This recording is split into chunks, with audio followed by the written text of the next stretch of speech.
life in hot springs. However, the other end of the scale is something we don't know much about. NASA is also showing interest in the project. Its Origins of Life program involves traversing, exploring and penetrating large icy surfaces like the polar ice caps of Mars. The technology needed to do this would be similar to that needed at Lake Vostok. NASA says Lake Vostok shares many characteristics with Jupiter's moons, Callisto and Europa. Europa is a moon about the size of our moon. It has an icy shell. The icy shell is about the same thickness as the ice over Antarctica. Underneath the icy shell, there's an ocean, which is vast, deep and dark. There's more water in that ocean than there is in all of ours, say NASA scientists. It was originally thought that Vostok was a freshwater lake, but the latest information suggests it may be brackish or salty, which may mean there are more potential nutrients to support life. However, nothing can be said for sure until the lake is explored.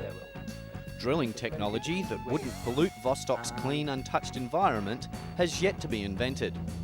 While initial equipment testing may be carried out at Lake Vostok next year, it may be more than a decade before this mysterious polar sea tells us its secrets. I wonder what it has to say.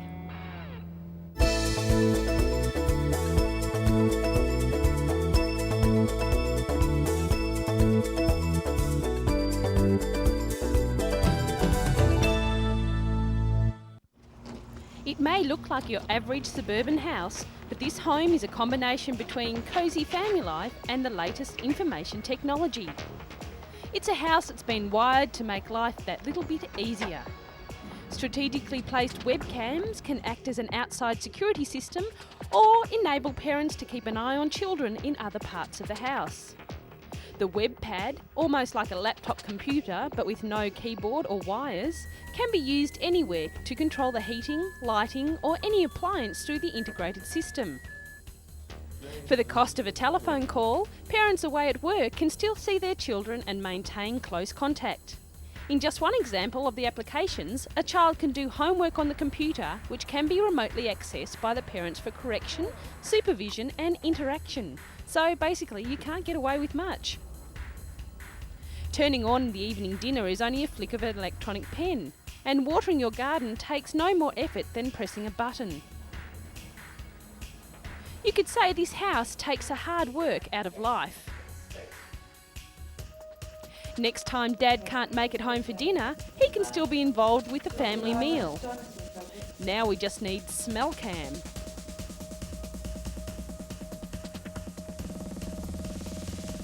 How great it would be to have a computer in every room, with access to the rest of the house. I wonder if it'll pick up your laundry for you. The control centre of the system can fit easily into a broom cupboard, and the components positioned throughout the home. The technology would add an extra $45,000 to the cost of a home, but suppliers say the price will decrease as the houses become more common.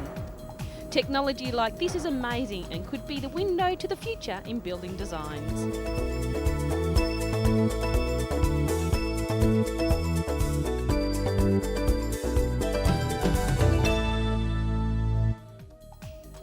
Still on the future in technology, here is the internet working at its best. This new internet system allows blind people to go supermarket shopping from the comfort of their own home. This is Hugh Hudley doing his weekly shopping.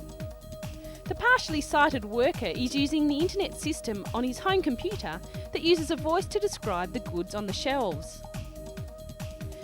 It also shows what's available and guides you through the whole process. The system, called Access, has taken more than a year to develop, but it's changed the life for people like Hugh. His final shopping list is sent at the click of a mouse. At the store nearby, Hugh's computer order is being transformed into reality. The goods are scanned and put in a basket. The new system works in the same way as online shopping and takes 6 million orders a week.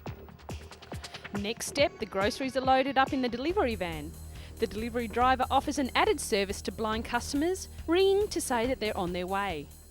When the delivery arrives, the driver carries the groceries inside and even packs them away. The cost is £5 a delivery, the same as the standard service. For Hugh, this means he has more time to do other things rather than shopping.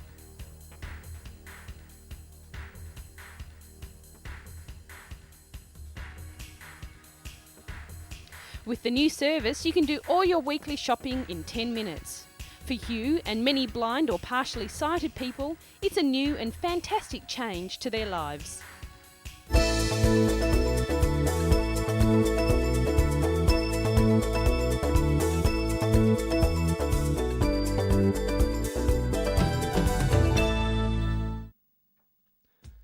This is a story about a group of old-timers who came together again to teach, help and inspire young minds while setting some awesome records along the way.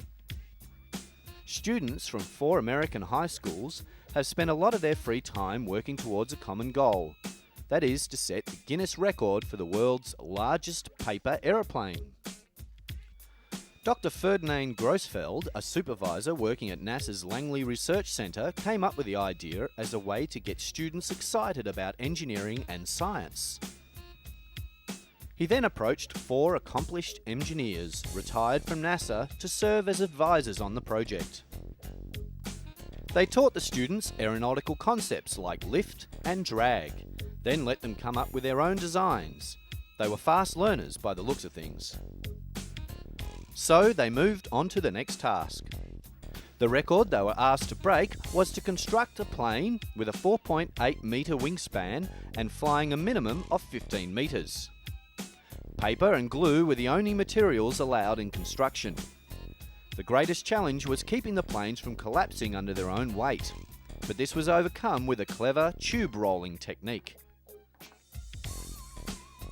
Fly-offs in the Hampton City Schools gym were used to check the students' ideas.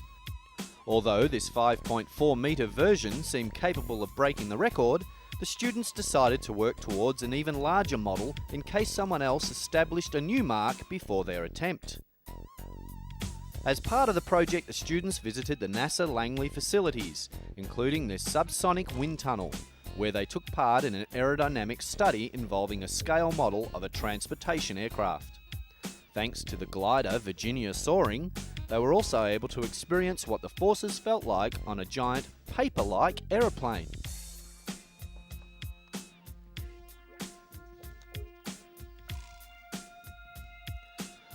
Finally, the day the students had been waiting for came. In a hangar at NASA Langley, they hoisted their 7.2 metre model onto a platform as specified in contest regulations. With record officials and supporters on hand, Kevin Kelly let the plane fly. It had to go 15 metres to break the record. It travelled nearly twice that far, and the students weren't done yet. With Will Perry doing the honours, they broke their own record using this 8.4 metre version. Then, as a grand finale, they launched a 9 metre craft, achieving yet another new milestone of just under 34.5 metres.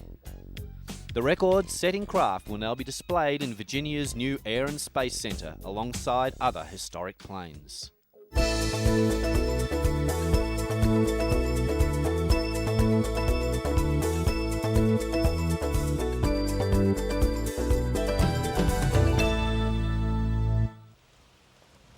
These players may not be aware of it, but with each swing of the bat and every connection between racket and ball, they're testing the engineering and design features behind a piece of a sporting equipment they're using. If you're a keen sports person, you'll probably be aware of the new developments in your sports equipment, like a stronger racket, a better grip, even a bouncier ball. This is science, and it's about to become an important subject at university. Sports technology is being introduced at some of the top schools around the world. Professor Roy Jones is an engineer by training. Here he is testing golf clubs in the university's sports laboratory. He's qualified to be involved in the development, design and manufacture of sports equipment for major companies, and has been doing so for many years.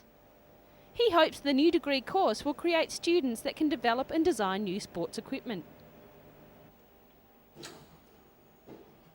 The 3-year course will combine strength in the discipline of sports and engineering. It will involve the understanding of the human body and its capabilities, design and manufacture of sports equipment, and business studies.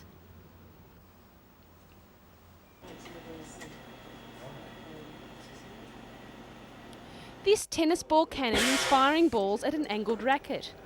The camera and computer attached can track the velocity, spin, launch and rebound angles of the ball at a certain setting. Changing the tensions of the racket will give different measurements. Understanding this science will help students develop design changes which could lift the game itself.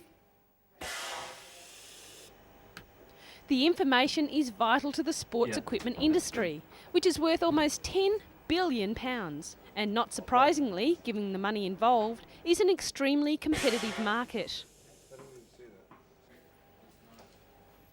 The Bachelor of Science in Sports Technology degree is an area that any keen sports person could head into. Imagine if you were the designer of the golf clubs that Tiger Woods used to win a championship, or the tennis racket Andre Agassi holds in the air when he wins Wimbledon.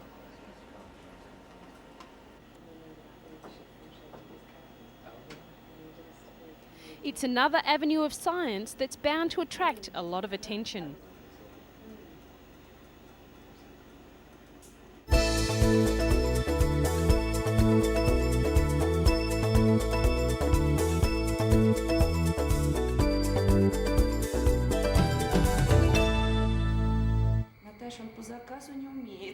If you have little brothers and sisters, you'll know that at an age of about 6 months old, babies spend most of their time exploring the new world around them.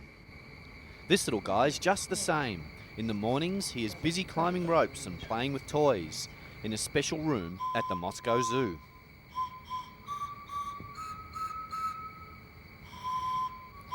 But like any other baby, he also demands and needs contact with others, especially a hug to feel warm and secure. Unfortunately, this beautiful baby was rejected by his mother, and so he gets his loving from the zoo's keepers. His mother, a 15-year-old orangutan, was also an orphan and brought up in the zoo. When she had her baby, she just didn't have any mothering instinct. She tried to take care of her baby in the hours after birth, but didn't know what to do. She lost interest and her milk disappeared. The mother and the father now live in separate sections away from their child. And human zookeepers look after the growing boy each day. Zoos have been around for hundreds of years and until recently were full of bare cages that kept the animal purely as a display for visitors. Now, with the help of scientific research, zoos have become an important part of animal preservation. The best zoos provide the animals with plenty of space and the most natural environment as possible. This helps the animal to carry out its normal behavioural patterns and gives us, the visitor, a more realistic view. Some zoos have even saved animals from total extinction and have highlighted the need for action against illegal trading and logging. As we have discussed in other programs, the orangutan is an endangered species, and although captive breeding programs aren't the most natural way to keep the species going, it may be the only chance these little guys have to continue on. It's thought that the zoos of the future would hold smaller animals rather than elephants and lions. Some animals become bored in the zoo and tend to pace constantly. They may even refuse to breed because they are not in their natural habitat. Giving the animals toys and even a television has helped to solve the boredom problem in the short term.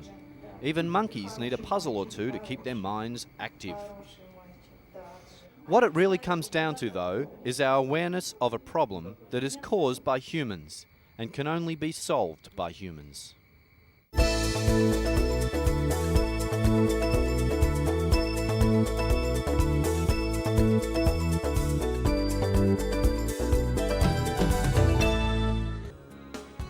After an oil spill off the coast of Australia recently, the Tasmanian Conservation Trust made an appeal for woolly jumpers to protect these tiny fairy penguins. When it's cold outside, you put on a jumper, right? Well, so do penguins. These fairy penguins are all set for winter and any oil spills. They have a wardrobe of 1,000 tiny woolly jumpers that have been specially knitted. Some have come from as far away as Japan, and there have been requests for the pattern from countries all around the world. You can even take a look on the internet if you feel like whipping up a miniature jumper or two. Penguins are notorious preeners. They use their beaks to clean and repair their tiny feathers. If they've been caught in an oil spill, they tend to breathe in the dangerous gases stuck to their feathers. Community groups such as staff at this library have been knitting jumpers by the hundreds. The jumpers cover the 40cm tall penguins from neck to ankle and come in a variety of colours and designs. Even a black and white tuxedo jumper complete with bow tie. Fairy penguins or little penguins are common all along the southern coastline of Australia. They live in burrows in the coastal dunes and go out to the ocean quite a long way, foraging for food each day, returning to their burrows at dusk. In their search for food, they quite often meet with oil spills. This sticks to their feathers and they need a good scrub to remove it. Volunteers are often on hand to help these penguins to return to the sea.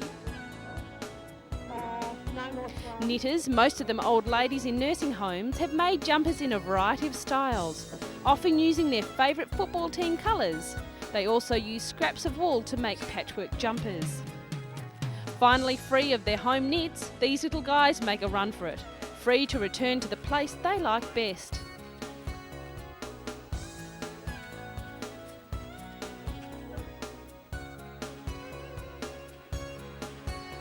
But it's the help of dedicated volunteers that keep the fairy penguins warm and alive. So until the oil stops flowing, these knitters will keep going.